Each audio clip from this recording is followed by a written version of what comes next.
Chalo, let's start with cranial nerves.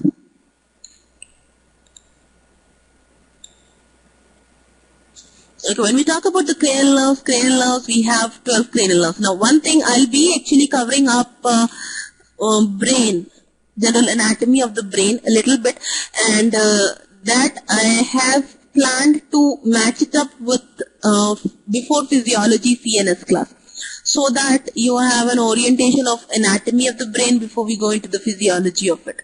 Although our other things in anatomy, as far as the nerves and all those things, when we start down nerves and just go downwards, we are not actually much dependent on anatomy of the brain.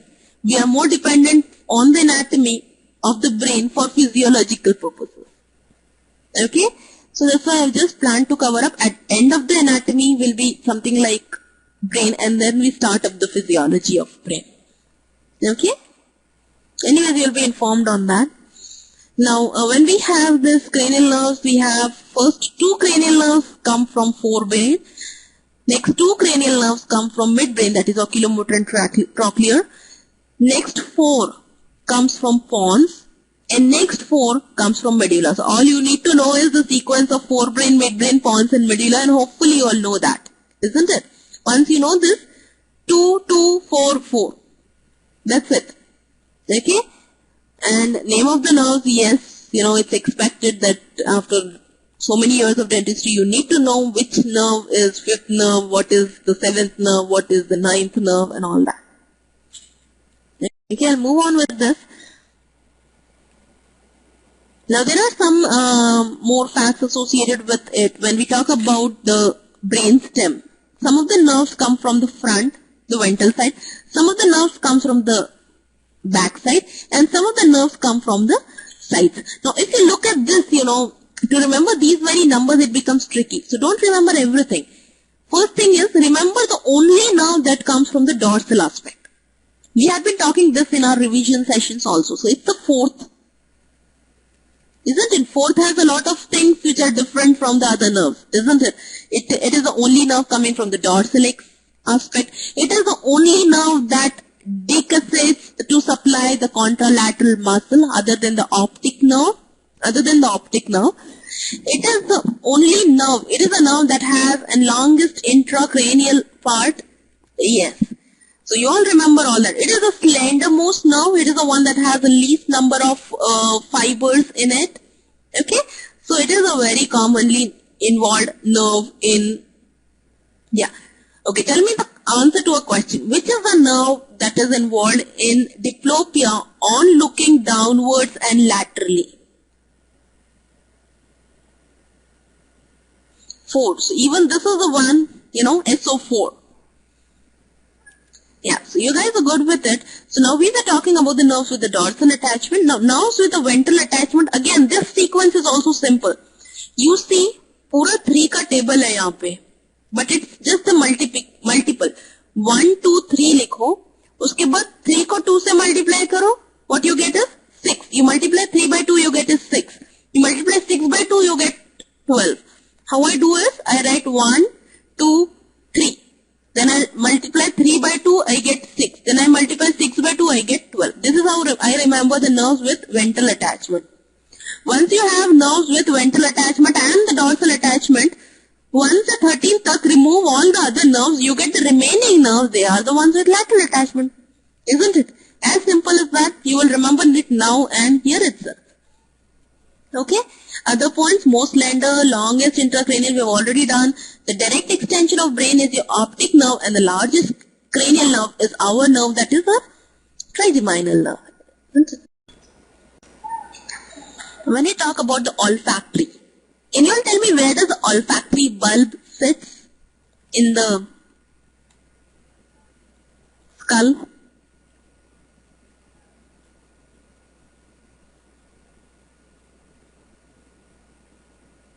Cribriform plate. Perfect. Cribriform plate is a plate that is seen on adjacent side of the crista galli. What bone is that?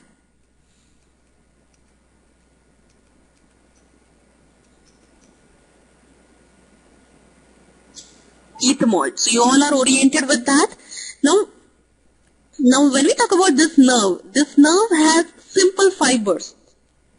You know, they have bipolar neurons. So you have one process going this way and the other process going towards the brain.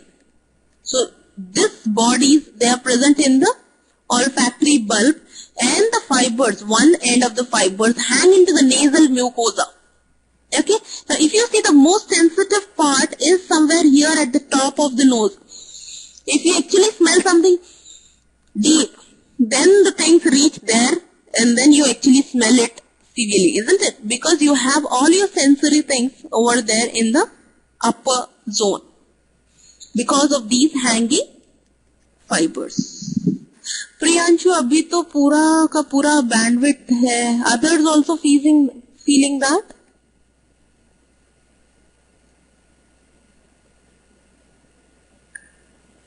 Okay. And I should...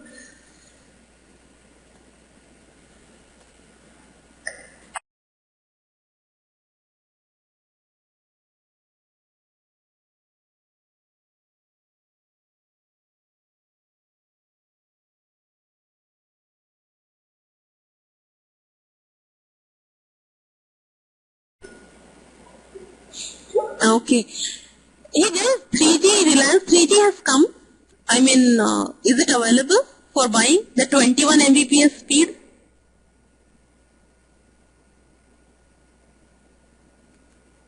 Are you sure? Anybody has bought it? Because...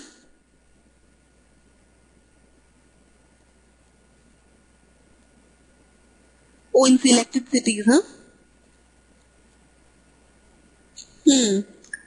It's not too far. We are all gonna have very nice speeds of internet.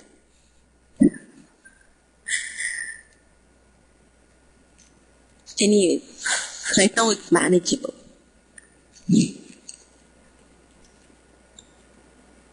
Yeah, Reliance Broadband Plus, we do also have it in the center. We were looking for 3G, but they say it's not there for another 3 months. So I was just wondering if we have it at some place. Okay, let's get back to our olfactory nerve. Okay, olfactory nerve, we have these fibers over here, and then this portion goes back into the brain on the lower side. Hey, do you remember that thing which we were talking about when we were talking about the olfactory tract, you know, Uncus, and there was something, what is that?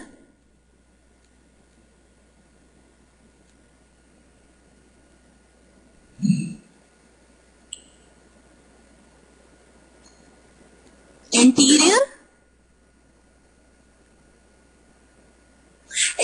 perforating substance. Okay, so this is just for the thing, you know, we have an olfactory bulb, then the tract goes and it is divided into this lateral and medial stem, and in this side you have that cerebral cortex, on the other side you have the branch of the optic chiasma, and in between you have the anterior perforating substance. So just recall that picture again over here, and with this we'll move on. Now this cranial nerve is olfactory, you know, sensitive to the olfactory mucous membrane, and there's nothing much about this which is asked in it. So we'll move on with the optic nerve. Optic nerve is not a true cranial nerve. This point is an MCQ.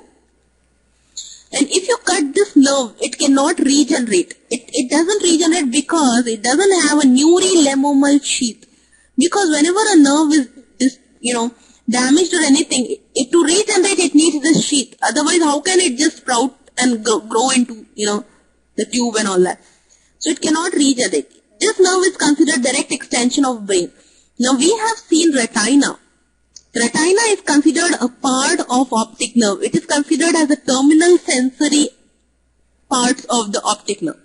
So it is all this. Retina plus optic nerve is actually the extension of brain. Okay, so it develops as with retina as a lateral diverticulum of the forebrain. Okay, when we come to the third nerve, the oculomotor nerve, from here we'll start talking about our parasympathetic ganglions. Okay, now when we talk about the third nerve, the nerve itself is oculomotor, as we have seen in the muscles of the eye. Now just recall the muscles and all those things. Okay, in the muscles of the eye. We were talking all the muscles of the eye are supplied by the third nerve except SO4 and LR6. So we are talking about the third nerve, oculomotor nerve. Other than the branches for the muscles of the eye, it also conveys preganglionic parasympathetic fibers to ciliary ganglion and sphincter pupillae.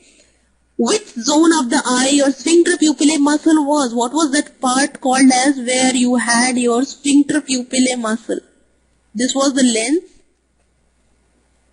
What was that part where you had your sphincter pupillae muscle called as?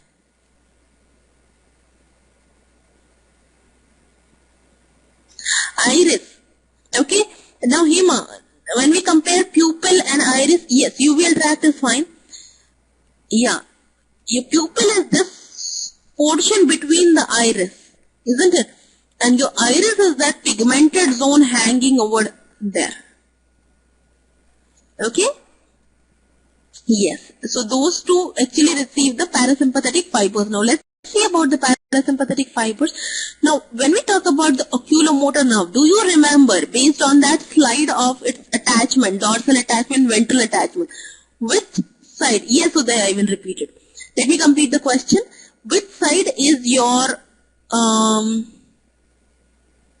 third nerve attached? Is it dorsal, ventral or lateral?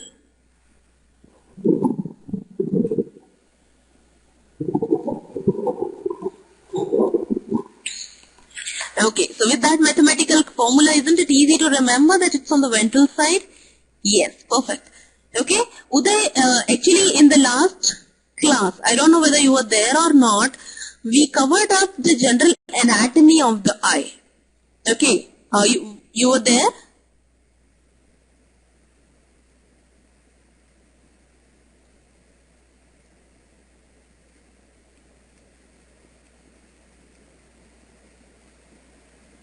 Yeah, so the recording of it would be available in that, I think so. It was first part, right? Not the second part or first part. I don't remember. Yeah, it's the part 2. Muscles. Okay? So just watch the recording because it's a whole part. The anatomy of total eye was there. So probably if you see it whole, you will be able to understand what iris was. Okay? Yeah, we'll move on with it right now. When the nerve comes out from the ventral aspect of the brain, then it runs through the lateral wall of the cavernous sinus. Okay? In the brain, if you imagine, this is somehow your brain would be. This will be your thing. And where it will sit? It will sit in the cranium like this. Isn't it? Now when we talk about the cranium, in the middle cranial fossa, you have your sphenoid bone, and alongside the sphenoid, you have your cavernous sinus. Able to imagine the location of the cavernous sinus? This is the sphenoid, body of the sphenoid. On either side, you have the cavernous sinus. So these nerves, they are coming out from the ventral surface of the brainstem, and then they pass through the cavernous sinus. Okay? Here?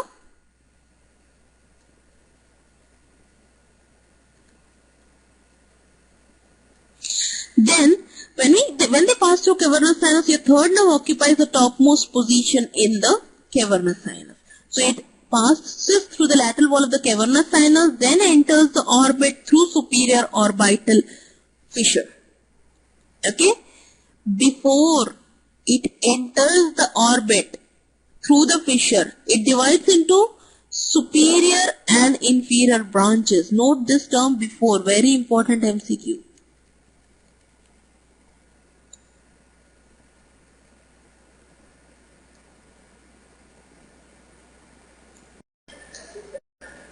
Okay?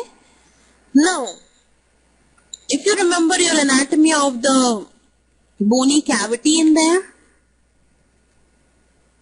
okay, in the anatomy of the bony cavity at the apex, just lateral to the optic nerve, you have ciliary ganglion. Okay, ciliary ganglion receives the preganglionic parasympathetic fibers. Okay, don't get panicky when you see these terms. Okay, preganglionic, parasympathetic. It's not that difficult. It's simple. Okay, just be with me. The preganglionic means right now they have not relayed. They have not gone into any ganglion. So, and they are parasympathetic. When we talk about parasympathetic, let me just give you a small picture. You know, this is our head, I mean our brain. This is our spinal cord. Okay, so we have parasympathetic and sympathetic system, that is ANS. Okay, parasympathetic comes from the cranial region and sacral region. Okay, when we talk about sympathetic, it comes along the thoracolumbar region. Okay, it's a part of the brain that is sympathetic and parasympathetic. Now, there is very important thing about parasympathetic is, parasympathetic will have a long course before they relay into their ganglion. Okay, so their ganglion are situated close to the organs. They are not situated close to the brain. They are situated close to the organs. The way ciliary ganglion is. You know, it's situated so close to the eye. It's not close to the brain. Are you understanding this fact? But when we talk about the sympathetic, in sympathetic what happens is immediately they come out, there is a chain of ganglion here itself. Okay, this chain of ganglion will relay the fiber. Here the fibers will relay, and postganglionic fibers are long and then they reach the organ. So sympathetic, they have a short preganglionic and long postganglionic fibers. But when we talk about the parasympathetic, they have long preganglionic and short postganglionic fibers. Okay?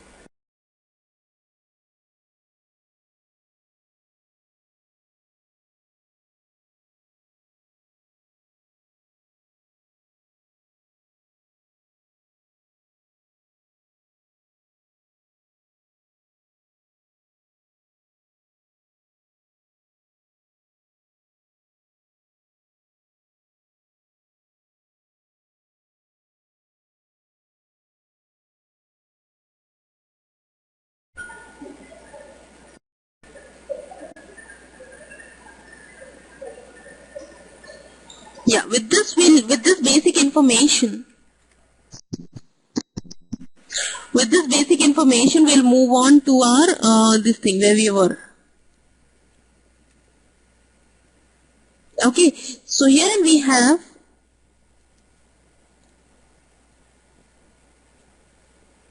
the ciliary ganglion. Ciliary ganglion receives preganglionic parasympathetic fibers from the third cranial nerve. The third cranial nerve, what it does is, it brings those fibers with it. When we talk about a nerve is nothing but a collection of nerve fibers. So this nerve, that is the third nerve, it is carrying some motor fibers and it is also carrying some parasympathetic fibers. It will carry those fibers and take it to the ciliary ganglion. Okay. Also, it receives postganglionic. See why we say postganglionic sympathetic? Because sympathetic ganglions are already situated close to the spinal cord. Sympathetic has already relayed, isn't it? So postganglionic sympathetic fibers from plexus over the internal carotid artery, and also it receives a sensory route from nasociliary nerve. Let me just show it diagrammatically. Do you see this diagram? Okay. Now, this is pink colored is your third nerve. Okay. Do you see the orange colored fibers? The orange colored fibers are preganglionic parasympathetic fibers coming from your cranial region of the autonomic nervous system. Okay. Now these fibers, they come and they relay into the ganglion. This ganglion is ciliary ganglion. Okay. Once they relay into the ganglion, they get converted into postganglionic fibers. Now these postganglionic fibers go through short ciliary nerve. Okay. See this? And they supply the constrictor pupillae muscle in the iris, isn't it? Okay. Yes. Now one more thing about it is, do you see this internal carotid artery? This internal carotid artery has a plexus. What is this plexus made up of? The sympathetic fibers that are already relayed, the sympathetic fibers from the spinal cord that are already relayed in a ganglion, that is sympathetic ganglion. The postganglionic, from there they come and they make a fiber, plexus on the artery. Yes. So they are postganglionic sympathetic fibers. Okay. Now they come from here. They go into the ciliary ganglion, but they don't relay there. They don't again relay there.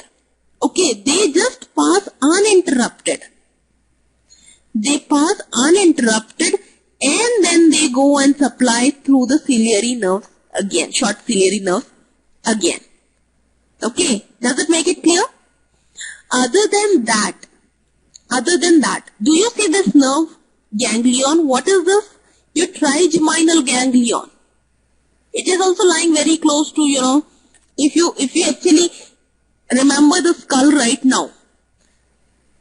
In skull we had the sella turcica, and alongside we have the cavernous sinus. Somewhere there our internal carotid artery actually goes through inside the cavernous sinus. Somewhere here you have the petrous temporal ridge, remember? On both the sides, remember the diagram, okay? It's very important for you to remember anatomy in a sequence. And on that petrous temporal ridge, your trigeminal ganglion sits. When your trigeminal ganglion sits there, it is very close to the artery, isn't it? So you can feel the closeness over here. Now this trigeminal ganglion gives a branch, that is the nasociliary nerve.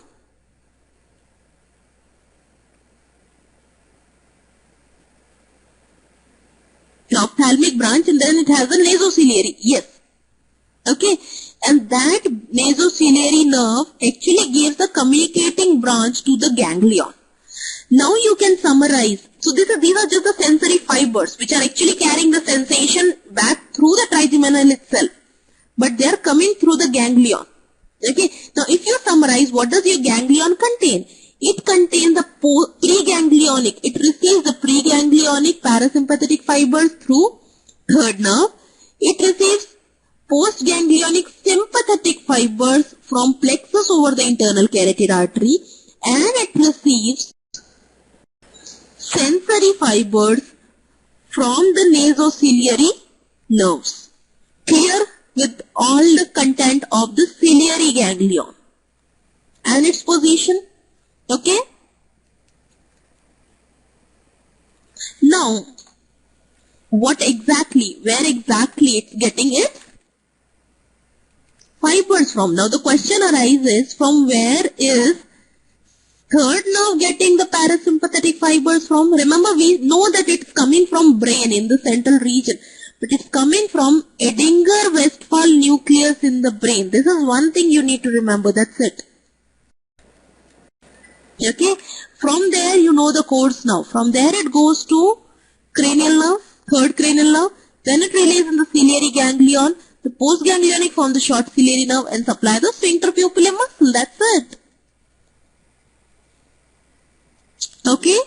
Now Now we know that third nerve supplies all the muscles of the eye except for SO4 and LR6.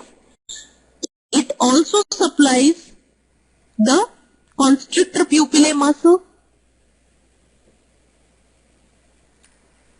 Right?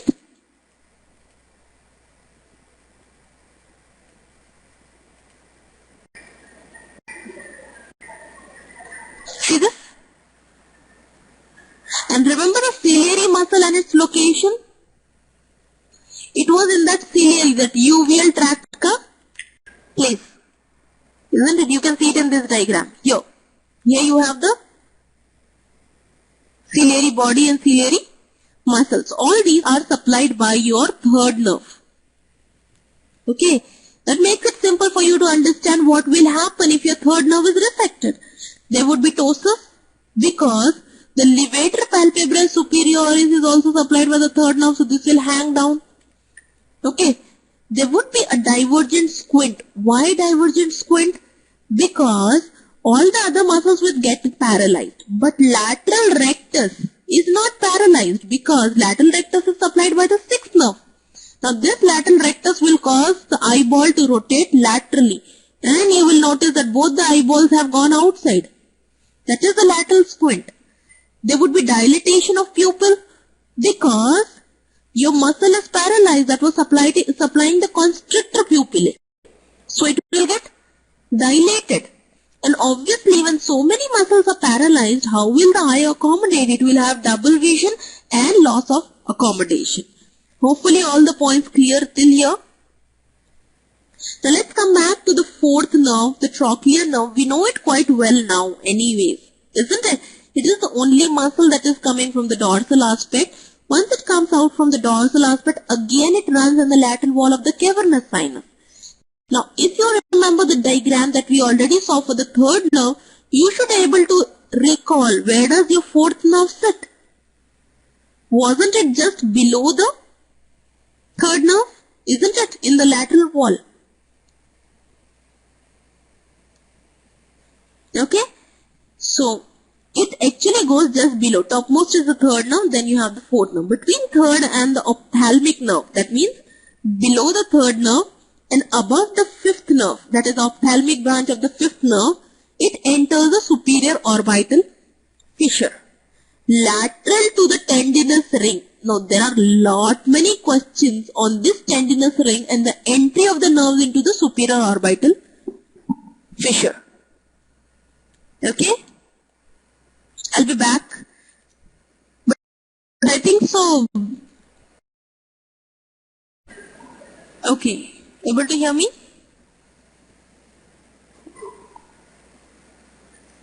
Okay, give me a minute, okay?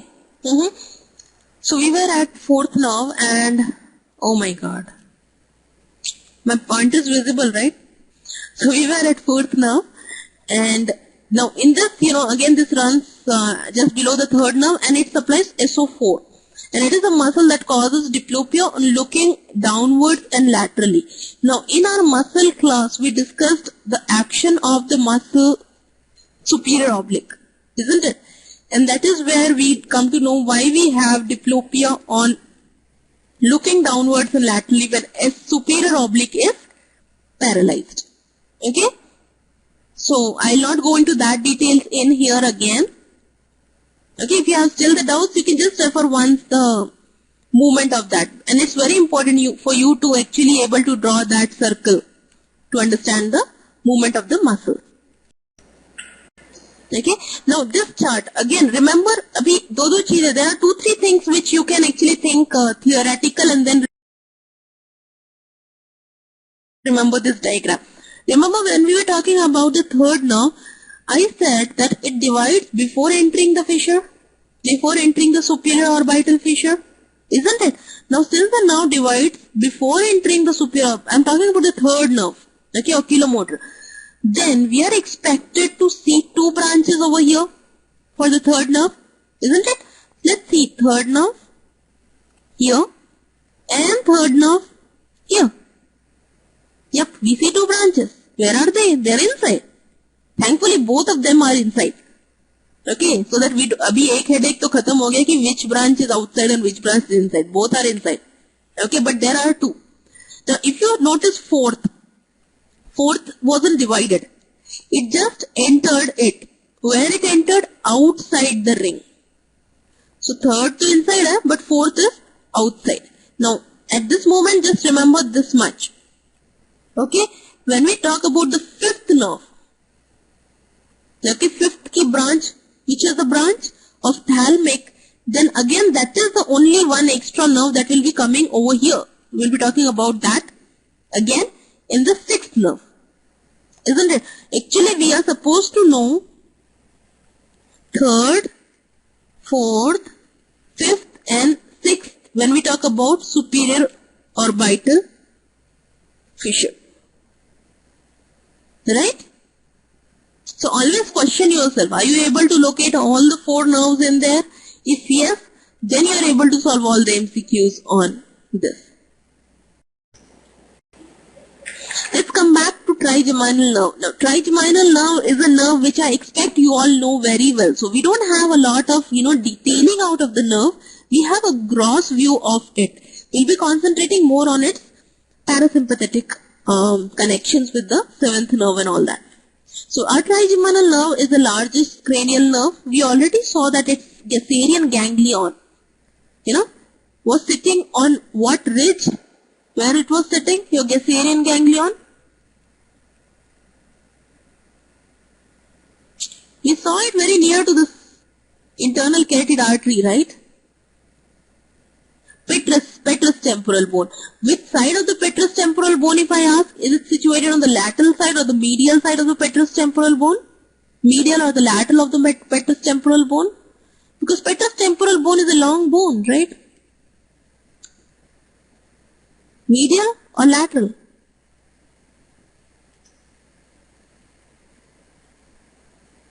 Yes, anterior and medial. Perfect, Hima. So that makes me sure that you all have a good picture of the petrous temporal bone in there. Okay, that's nice. So that is where your Gasserian ganglion was situated. It's a crescent-shaped ganglion. So when we talk about the crescent, roots are coming from the convex portion. Again, this is an MCQ. Okay, now when we talk about this, you have MCQ here, you have MCQ here, you have MCQ here, you have MCQ here, everywhere. Okay, there are lot many MCQs frameable on this zone of nerves. Right? There's one more thing you notice here. There are pseudo-unipolar nerve cells in the Gasserian ganglion. When we say pseudo-unipolar, these are the nerve cells that come out as a single branch and then they divide into the two branches. Okay, so yes, they appear for some portion as if they are unipolar, but it's pseudo. They get divided later. This nerve, that is trigeminal, is mostly sensory with a small motor root that joins the mandibular nerve once it enters the foramen ovale. Now, we all very well know that the motor root joins the mandibular nerve. But when it actually passes with it through foramen ovale, but joins it after exiting out from the foramen ovale. That's an important question again. Okay, so now we know that trigeminal nerve has three branches. The ophthalmic, which we saw was entering into the superior orbital fissure. Second branch, the maxillary, that goes through foramen rotundum. After foramen rotundum, it will go to the pterygopalatine space, that isn't it? And then it will enter the orbit through infraorbital fissure. Okay. Then you have mandibular nerve that is not coming into this zone. It is exiting here behind, inside the mandibular region from the base of the skull through foramen ovale. Ophthalmic branches. When the ophthalmic nerve comes out, it gives the cranial. See, mostly all of them, all the branches, be it ophthalmic, maxillary or mandibular, everybody is giving a nervus tenturi branch. Okay, that is supplying the meninges of the brain. That is why whenever you have a toothache, you have a headache. Okay, because there is so much common supply coming from head and the jaws, teeth. Okay. Also it gives communication to third nerve, fourth nerve and sixth nerve. Then it passes in the cavernous sinus. Now at this time, do you remember the wall of the cavernous sinus? Topmost mein we had third nerve. Then we had fourth nerve. And then we have fifth nerve. Where is sixth nerve?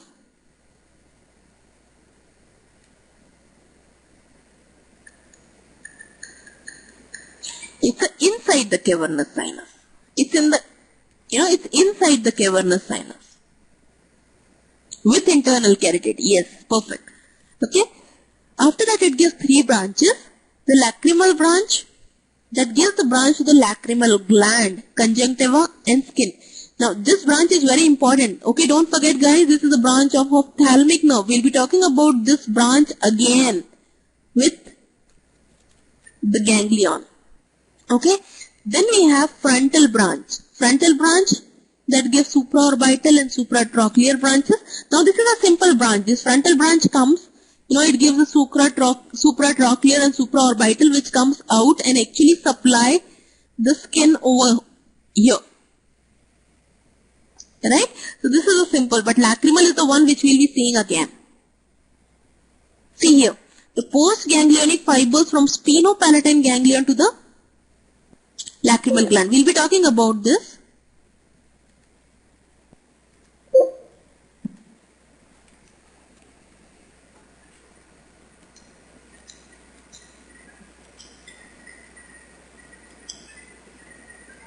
Then we have the nasociliary nerve. Nasociliary was a branch that gives long ciliary. Now do you remember we were talking about a sensory branch that was coming to the ciliary ganglion? Think about it. We have a nasociliary branch of the ophthalmic, that is of the fish, trigeminal, and it is giving a branch to the ciliary ganglion. Other than that, posterior ethmoidal and anterior ethmoidal are the branches of the nasociliary. Posterior ethmoidal and anterior ethmoidal, they enter through the mesial wall of the nose, okay, and they supply the ethmoidal air cells. Okay, then we have the nasal branches that will go down, through the nasal cavity and then all those things. Or there. Here we can see it nicely. This is the ophthalmic nerve. Okay. The nasociliary. Nasociliary has given a connection to the ciliary ganglion. Ciliary ganglion then gives out the short ciliary nerve, isn't it? Nasociliary directly gives out the long ciliary nerves also. See that? When it goes in front, it gives anterior ethmoidal and posterior ethmoidal not seen over here. Okay? And then the nasal branches that go down the nasal wall. Now, if you see this part, the frontal nerve is simple, just the supraorbital and supratrochlear, and they come out on the skin. Okay? Now you see this branch, the lacrimal nerve, it's going to the gland, but these fibers which are going to the gland are not coming from trigeminal nerve. We'll see where they come from. Okay, there needs to be some cross communication which is bringing those. So keep this point open in your brain because we are going to make a connection there. Okay?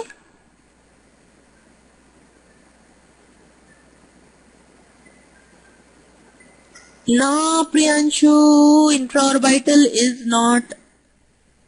Infratrochlear. Intratrochlear is this one. This continues as intratrochlear, yeah? The nasociliary. It's not frontal.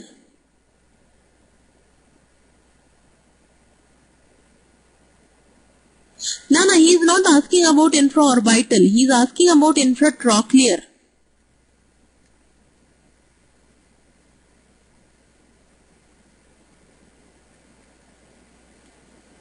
isn't it?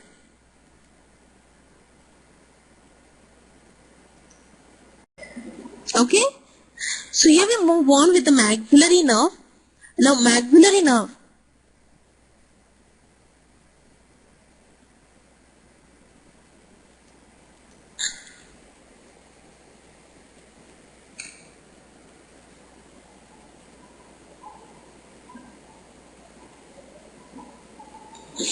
Actually, yeah, anterior ethmoidal branch. Yeah, it's a branch of anterior ethmoidal. That's what you want to say, the hemabindu, right? I mean, see this. Here you have anterior ethmoidal. Before anterior ethmoidal goes inside, there is a branch that comes out. That is infratrochlear. Okay. Supratrochlear was a branch of your frontal nerve. Clear?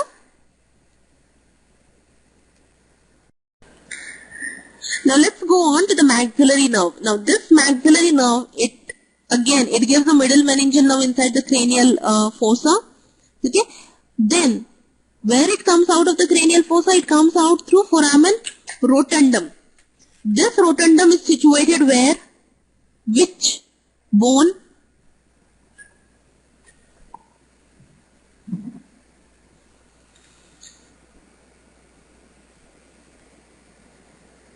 Sphenoid bone. Perfect. Now this sphenoid bone में rotundum में से घुस के where will it go? Where will this go?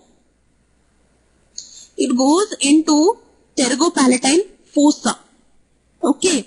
When it goes into the pterygopalatine fossa,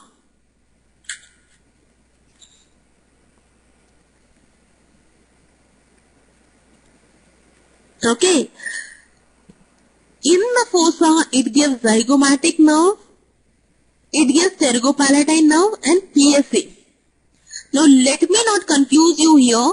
Let me go to diagrams before we actually see this. Okay. I'll be jumping just here and there on the slides depending on this.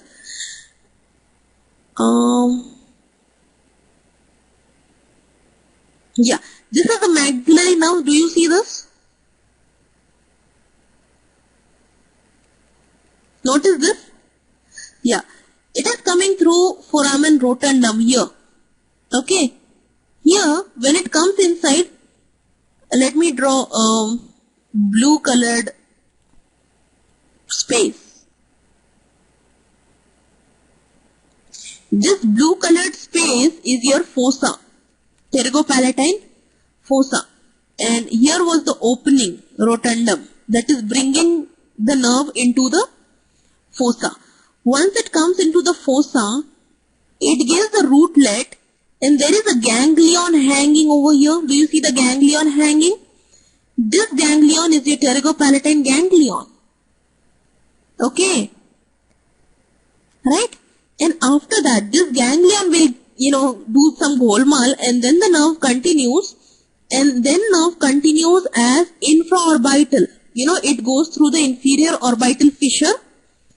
Your inferior orbital fissure is nothing but it is a communication of the fossa to the eye. Inferior orbital fissure में जाके it lies into that canal that runs through the floor of the orbit, and then it comes out on the face over here.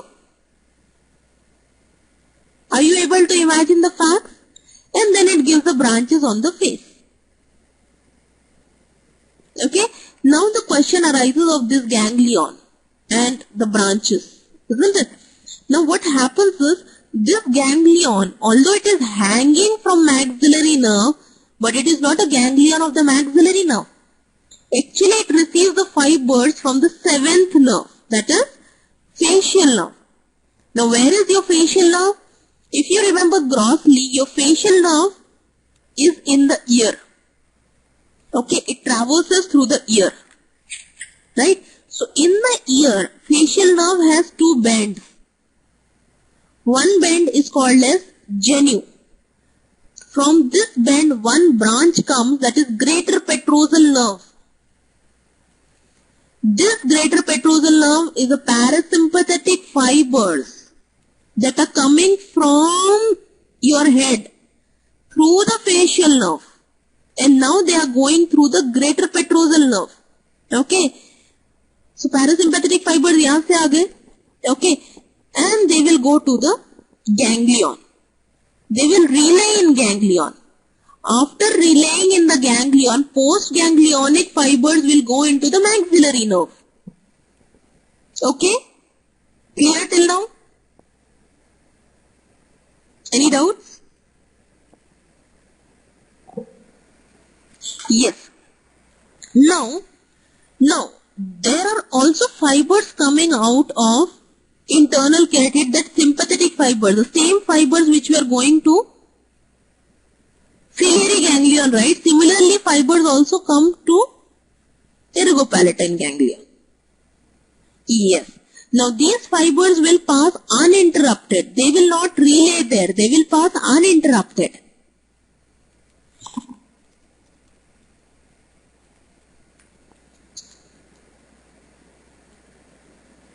Okay. And once they pass uninterrupted, again they will continue through the branches. So that's what is our pterygopalatine ganglion about. But now we'll go back and see the branches. If we just go back and see the branches, we were talking about the zygomatic nerve. Zygomatic nerve is a branch of your maxillary nerve, which is given in the pterygopalatine fossa. Do you remember the lacrimal nerve? I told you to keep the, connections open there. Do you remember the lacrimal nerve?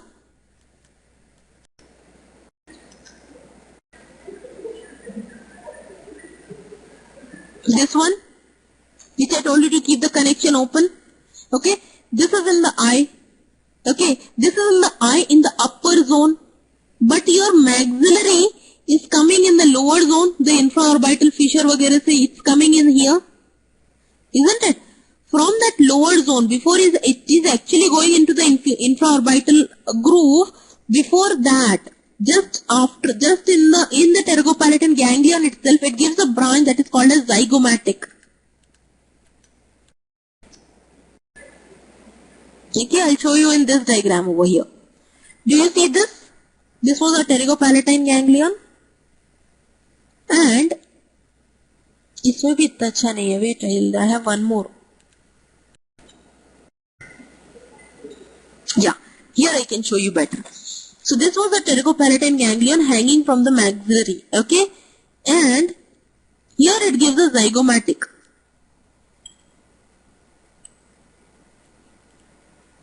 Okay, do you see this zygomatic branch is actually going and joining a branch here?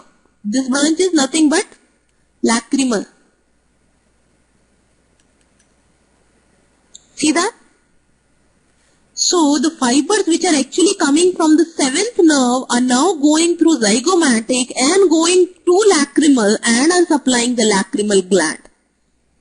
Okay, I really always wonder how the anatomists have found this out. पढ़ना ही इतना मुश्किल है, उनको मिला कैसे ये? Isn't it amazing? Yeah, really amazing people, इतना सारा ट्रैक पता करके उसको मॉड्यूलेट करना एंड देन उसका मतलब इट्स अमेजिंग. देखिए, so this was the pterygopalatine ganglion. Post ganglionic fibres ऐसे जाके it contacts that. Are you clear with that?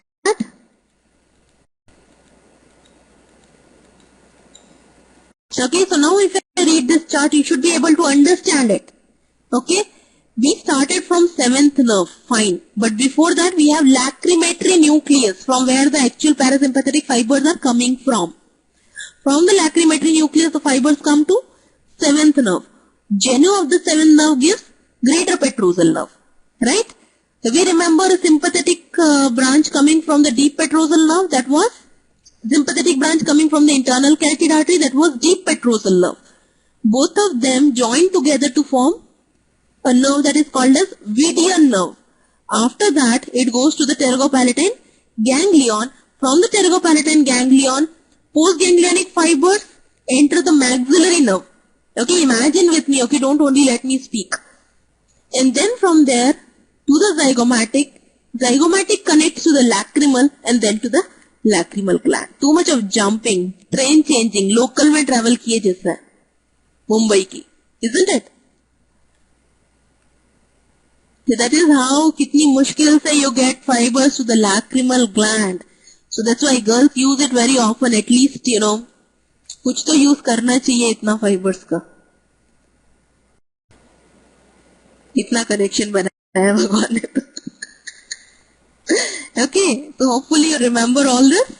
See greater petrosa, deep petrosa. इसका नाम क्या है बताओ? Combination. What is that called as?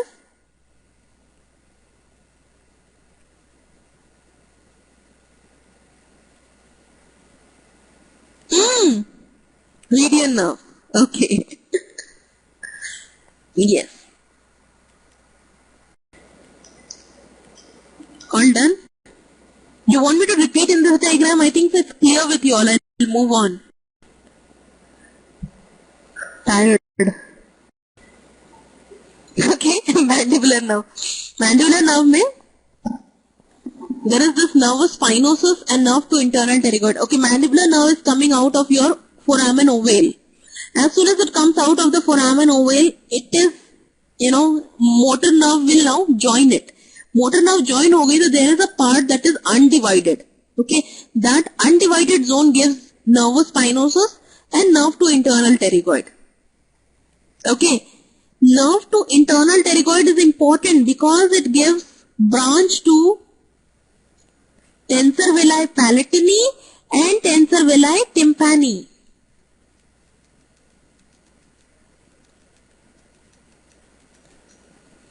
Okay, then it divides into two parts, the anterior and the posterior. Anterior has all the other muscles supplied except the medial pterygoid. Okay, it's a motor thing, but it does have a small sensory component that is called as long buccal. Okay, now this long buccal, actually it goes and it pierces the buccinator to come and supply the skin on this region. Although it pierces the buccinator, it does not supply buccinator because it is a sensory nerve. What nerve supplies buccinator? Fascia. So you all are good at it. Okay. Then we have the posterior division. Posterior division में auriculotemporal nerve है. Okay. Now do you remember the auriculotemporal nerve? We discussed it in revision also. Yes, this is the one that goes to TMJ, and this is the one that comes out as, two rootlets, and it surrounds an artery. What is that artery?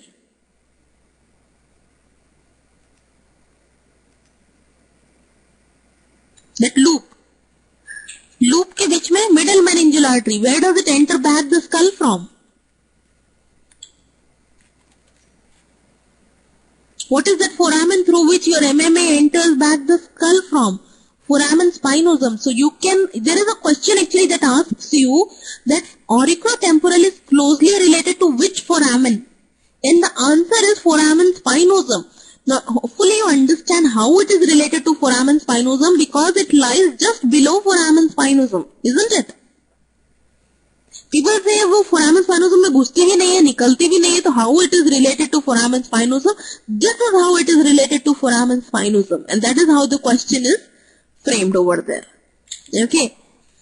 Then we have, that was auriculotemporal, and uske baad then we have, lingual nerve comes out, and inferior alveolar nerve goes inside the mandibular canal, and it runs inside your mandible to supply the incisive, to supply the teeth, and then it comes out over here to supply the skin. Okay. Now if you remember, whole of your face is supplied by trigeminal. अभी हमने देखा कि ophthalmic is supplying all this zone.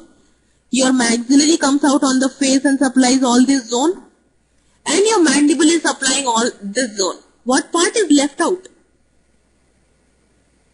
This angle? Isn't it? Think. Okay, that part is left out. So I would suggest open a picture of that sensory supply of the face in Chaurasia. Yes, and just today, see what nerve supplies that. Okay, if you at least do it by yourself, you will never forget it. Fine. So you all know all this now. Here is the diagram. You can actually see it. This is our auriculotemporal, how it comes out. Okay.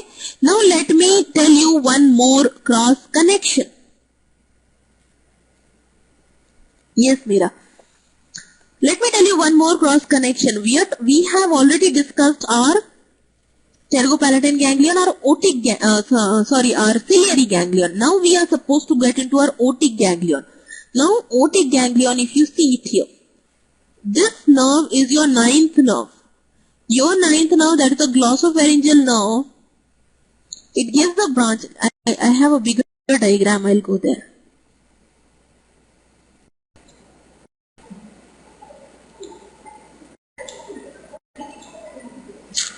Where is it? Yeah. See this? Yeah, it gives the branch that is a tympanic branch. Yes, Hima, I think so everybody has been mucky. There is a tympanic plexus. Tympanic plexus, the lesser petrosal comes out. Okay, just be very careful about lesser.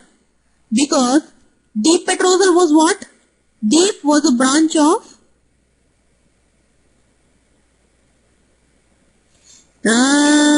that's why I asked you that. It wasn't a branch of seventh.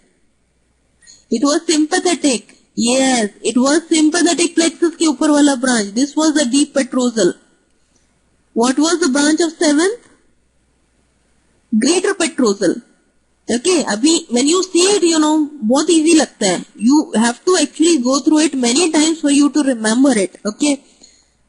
But it's nice if you feel it easy also. Even that is more than enough, because it's like many people don't understand this part. Okay, then we have this lesser petrosal. It goes into the otic ganglion. From the otic ganglion goes into the auriculotemporal, and auriculotemporal carries it to parotid.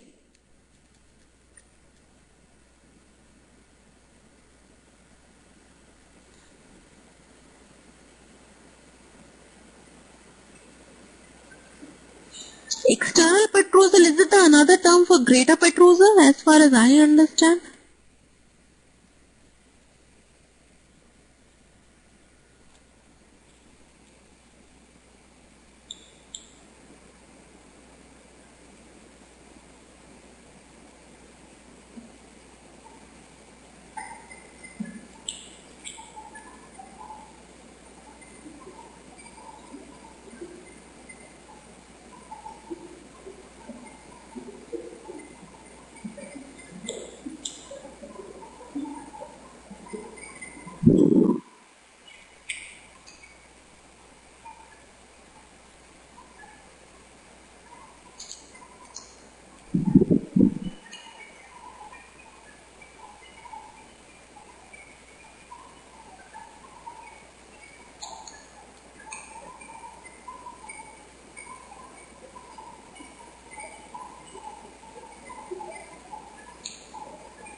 Yeah, external petrosal is probably a sympathetic branch that is coming through there. But how is it coming out there?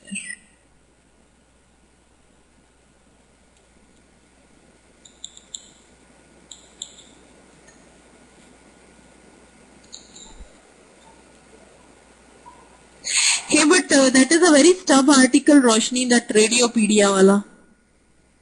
Okay, I'll do one thing. I'll just refer it back and I'll get back on this discussion onto you on the external petrosal and the more accepted version of it from the standard books. Okay, because isn't it? Because it's not an accepted version right now. Now what happens is some book will say this, some book will say let's just get back onto something better. But yes, it could be, you know, if it is sympathetic, if it is sympathetic, then that means it has come, it is already a post-ganglionic and all that. So is it forming plexus over the two arteries? Where has it come from? We have to trace back the source. We just cannot directly say, okay, it's a sympathetic branch and, forms a plexus over MMA, middle meningeal artery. But how, when, where, from where, all that is important, right? So let's just check it out, what it is. Alright? Yeah. So right now we are all clear with this part. The lesser, deep and greater. Okay.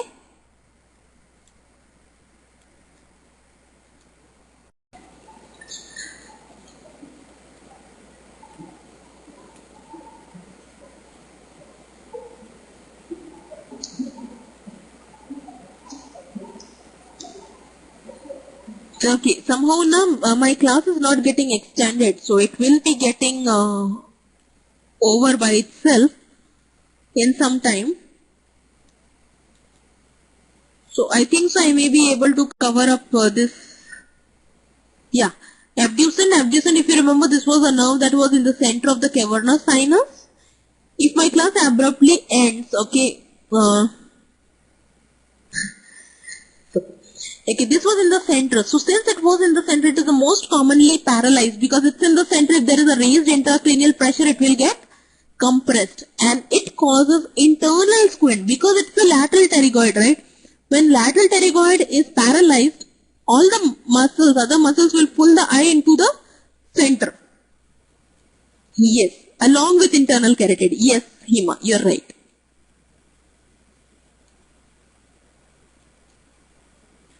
Okay, so all these points are clear. I'll just move on. Okay guys, it's showing me a warning. I think so we'll stop at this thing. And in the beginning of the next class, I'll cover up this thing. Okay? So, yeah.